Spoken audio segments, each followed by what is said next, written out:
Përshëndetje, përshëndetje të dashur miqtë e mi. Ja ku po ritakohemi ditën e sotme në kanalin Monitor TV, në fakt për të nisur maratonën tonë të gjatë të komentimeve. Sot do të flasim për një marrëdhënie, sot do të flasim për një çift, sot do të flasim për një dashuri. Nata e mbrëmshme e Big Brotherit, nata e mbrëmshme e spektaklit, nuk ishte një natë premtuese për Mateon dhe për Brikenën. Mateo, si zakonisht, unë e kam thënë, është djalë pa filtra, është djalë pa djallëzi, dhe nuk është se i bën gjërat në konotacionin për të ofenduar apo për të denigruar dikë. Por natën e mbrëmshme, unë e pash që produksioni në këtë rast e ka më të nevojshme për të krijuar një dinamik, për të krijuar një grindje, një hatërmbetje tek Mateo dhe tek Brikena, sesa të krijon një moment të bukur, sesa të krijon një emocion fantastik. Videoja e risjellur tek çifti dhe komentuar gjatë prajmit për një fjalë që Mateo i kishte thënë Brikenës, fillimisht një herë mu duket tepërt nga ana e produksionit dhe mu duk si një arsye dhe si një qëllim që produksioni dëshironte nga hiçi të krijon dinamika, të krijon ngjarje dhe të krijon inate dhe hatërmbetje tek ky çift. Dhe mendoj që nga situata që ndodhi dhe hatërmbetja që më pas pati Brikena, produksioni ja arriti qëllimin e tij. Unë e dija që Brikena do të ndikohet nga fjalët e cilat u folën, e dija Brikena që do të preket nga fjalët e cilat u thanë, dhe të gjithin këtë mlefin, të gjithin këtë inatin që ajo e mori që nga mënyra se si u interpretua gjëja e saj.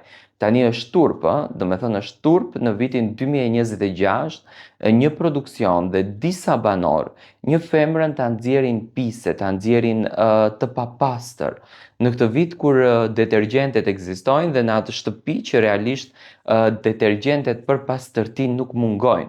Me thënë ja aty pastërtia ja kumë. Por me sa unë e kuptova, do me thënë qëllimi i gjithë gjës ishte që Brikena të ndjehet keq dhe të ketë një krisje në marrëdhënie me Mateon. Do të thoni atëherë pse Tiron u intereson më së shumti krisja? Sipas mendimit tim, klikime ka më shumë dhe shikueshmëri ka më shumë në atë momentin kur Mateo dhe Brikena kanë krisje në marrëdhënien e tyre. Do me thënë, nuk ka klikime në momentin kur Brikena dhe Mateo janë mirë, janë të lumtur, përqafojnë njëri tjetrin. Inati i Brikenës u pa që në momentin kur Mateo me zemër të plot shkoi për t'i urruar, pa marrë parasysh që kishte humbur, ai shkoi për ta përqafuar. Brikena ishte shumë e ftohtë edhe ishte shumë e egër me Mateo në ato momente. Do me thënë e përqafoi akull edhe u largua, një moment që ra realisht shumë në sy, por që nga ana e produksionit nuk e komentuan se u thash, do me thënë kanë interesin e këtyre pikave të vogla që realisht Brikena nuk i kupton këto gjëra. Dhe Mateo e pash që në atë moment u mërzit, do me thënë u thye Mateo në atë moment. Dhe më pas futen brënda në shtëpi, Brikena nuk ja kthen as syt, Ledioni ja la me dije në fund që Brikena buzëqesh pak, që me thënë mos shkatro marrëdhënien, ne kishim për detyrë ta japim këtë gjën, por Brikena më pas e përjetoi shumë keq. Ajo gjatë kohës kur darkonin, ishte më shumë e fokusuar në bisedë me Shëndritin sa me Mateo. Do me thënë, Mateo nuk ja varte fare. Mateo i shkoi te shtrati, u mundua që ta lutën që Brikena të mos të mbante inate të këtilla, të mos të mbante mlefe të këtilla, por Brikena ishte e bindur në atë gjën që bënte dhe ishte e sigurt dhe po e kalonte shumë keq, gjë që në fakt ka zgjatur edhe ditën e sotme.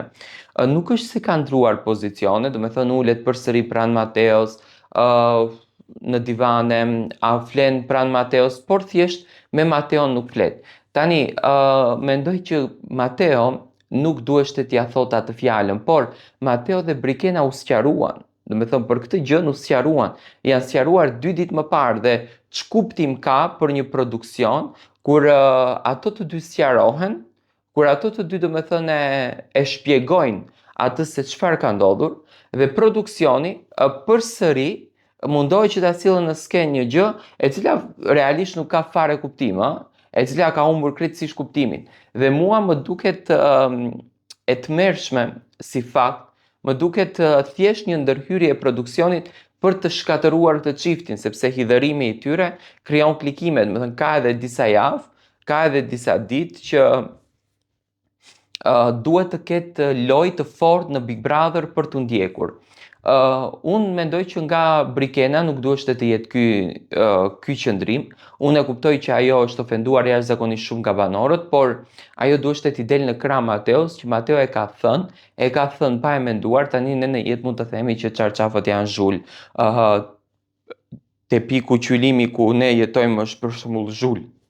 Edhe aty çifti nuk duhet të ketë divorce për një fjalë të tillë. Mateo nuk e mendoi që ka kamera, sepse mua nuk më duket Mateo njëri që i bën gjërat me kastile, nga që kam shumë nga këto që thonë Mateo e bëri këtë gjë me kastile, Mateo e bëri këtë gjë për ta ul Brikenën. Jo, nuk e bëri.